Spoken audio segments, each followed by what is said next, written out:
Méditons avec le pasteur Ertis. Méditons avec le pasteur Ertis, vendredi le 4 octobre 2019, 1 Corinthiens 12, 12 à 31. 3 questions d'après le lecteur de la Bible.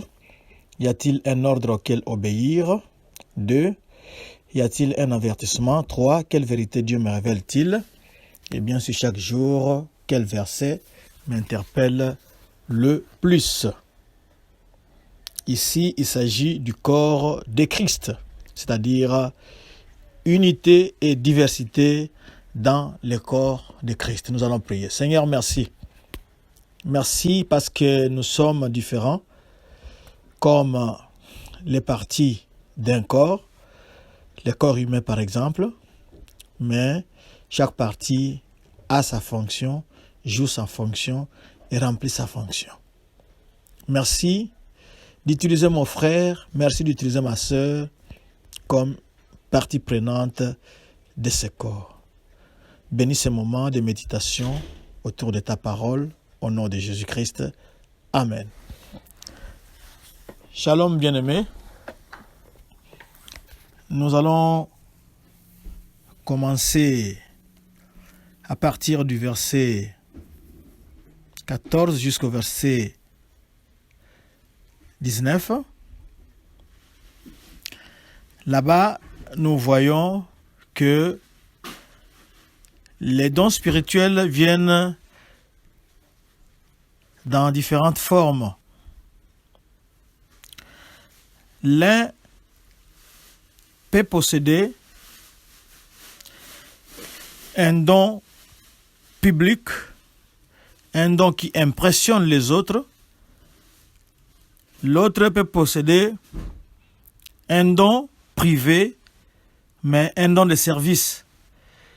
Il ne faudra pas que celui qui a un don qui impressionne les autres, que les autres voient facilement, puisse chercher à mépriser et à dominer sur celui qui a un don privé, mais un don de service.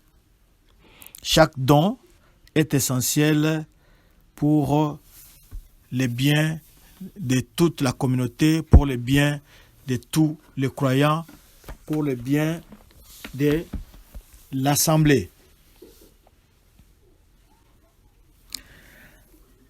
Verset de 20 à 24.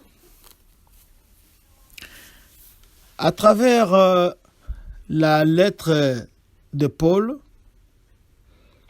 il y a un thème qui apparaît facilement, c'est celui de l'unité. L'église des Corinthiens avait beaucoup de problèmes, mais le plus grand problème était le manque d'unité dans le corps de Christ. Dans la partie précédente, la diversité du corps illustrait aussi la diversité des dons. Ici, l'attention est focalisée sur les différentes parties ou les différents membres qui sont appelés à former un seul corps. Ils sont différents, ils sont nombreux, mais tous sont appelés à former un seul corps. À partir du verset 25 et 26, là-bas, nous avons un signe qui démontre l'unité et que chaque partie doit être concernée ou doit dépendre de l'autre. Les dons spirituels ne sont pas juste une matière ou un problème de savoir si une personne est bonne et il peut ou elle peut être satisfaite en servant. Mais les dons spirituels, comme nous venons de le dire, sont là pour promouvoir l'unité dans le corps de Christ. On peut encore lire le verset de 1 Corinthiens 12, 7. Au verset 28, là on parle de prophètes.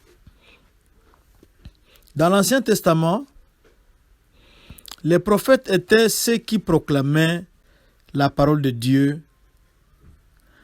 lorsqu'il n'y avait pas encore de texte écrit.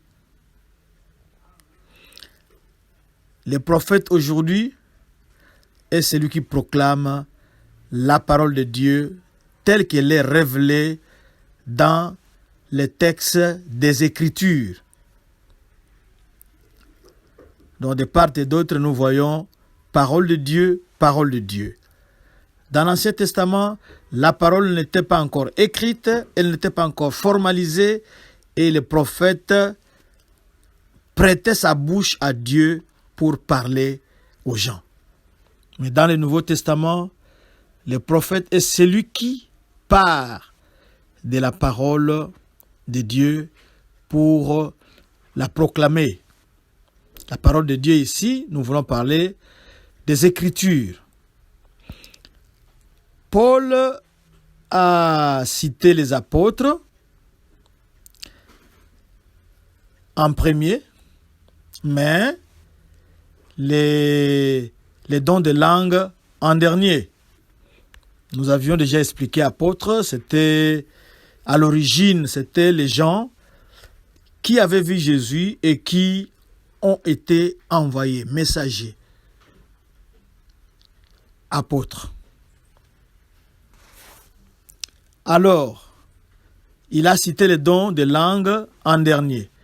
Mais pour les Corinthiens, il mettait les parler en langue en première position et négligeait les apôtres. Enfin, au verset 31,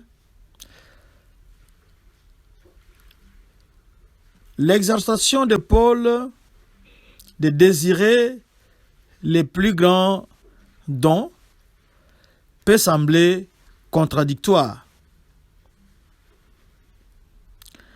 Mais comme ces versets ici, les versets qui vont suivre pourront les révéler, ce que Paul considère comme étant le meilleur don seront très différents de ce que les Corinthiens étaient en train de poursuivre.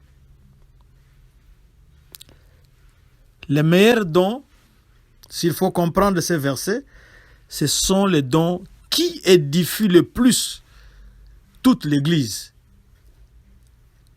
Pas vous seul en particulier, et vous dites que c'est les meilleurs dons, mais c'est les dons qui édifient de plus ou le plus l'Église.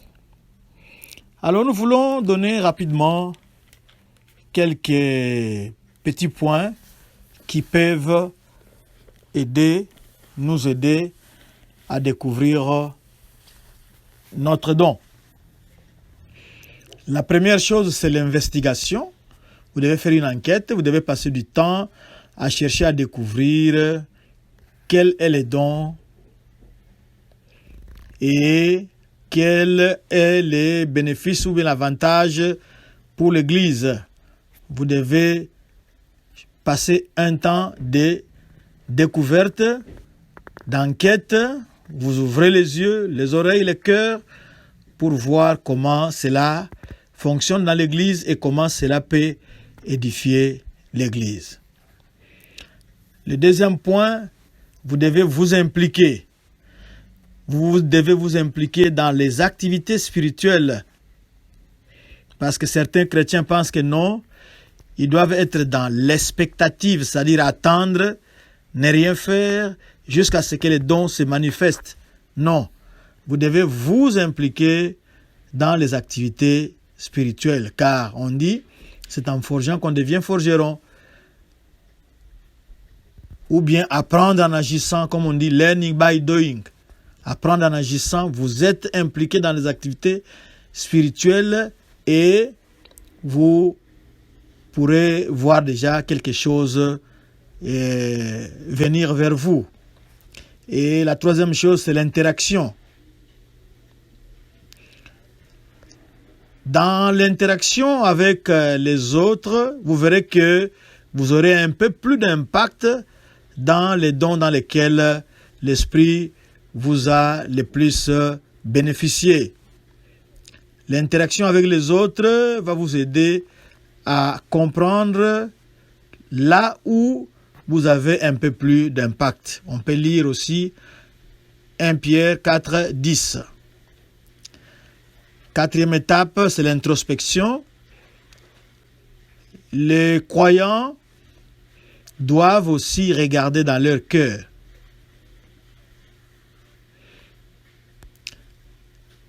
Pourquoi dans leur cœur? Ils verront là où ils ont la joie, là où ils éprouvent la joie de servir dans les dons que le Saint-Esprit leur a donnés, leur a accordés. Il y a le facteur de la joie ici, dans cette introspection. Quand il fait l'introspection, il regarde dans son cœur, il verra quelque part là où il trouve de la joie dans les dons qu'il est en train de découvrir. Et la cinquième et dernière étape, c'est l'intérêt. Qu'est-ce qui vous attire le plus? Quels sont les dons que vous aviez avant, ou bien quels sont les domaines, vos domaines d'intérêt, vos centres d'intérêt? Qu'est-ce que vous aimez faire le plus? Peut-être que de ce côté-là, Dieu va chercher simplement à vous transformer, à vous équiper encore plus dans les domaines où vous manifestez, où vous éprouvez de l'intérêt, où vous êtes dans votre élément naturel. Nous donnons un exemple.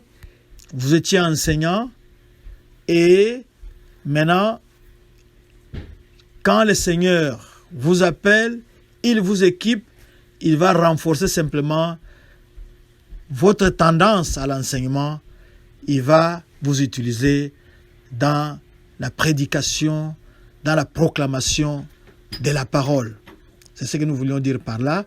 Donc ce sont les 5 points qui peuvent vous aider à découvrir votre don spirituel. Nous avons dit investigation 1, 2, implication, 3, interaction, 4, introspection, 5, intérêt. Nous allons prier. Seigneur, merci. Merci parce que nous sommes un seul corps, mais nous sommes très divers, très différents. Les uns sont les bras, d'autres sont les poumons, d'autres encore les pieds, les jambes, etc. Mais nous tous, nous sommes dans le même corps. Point d'exclusion, mais complémentarité. Merci, cher Saint-Esprit, pour cette complémentarité qui doit nous caractériser. Mais tu sais que nous sommes paresseux, nous ne saurons rien faire de nous-mêmes. Nous avons toujours besoin de toi, de ton appui, pour que cela puisse se réaliser pour la seule gloire de ton nom. Merci et sois béni par Jésus-Christ notre Seigneur et Sauveur. Amen. Notre adresse www.églisedoxadeo.com. Si vous voulez retrouver cette méditation, cliquez dans Sermon, ensuite cliquez dans le blog. Que Dieu vous bénisse.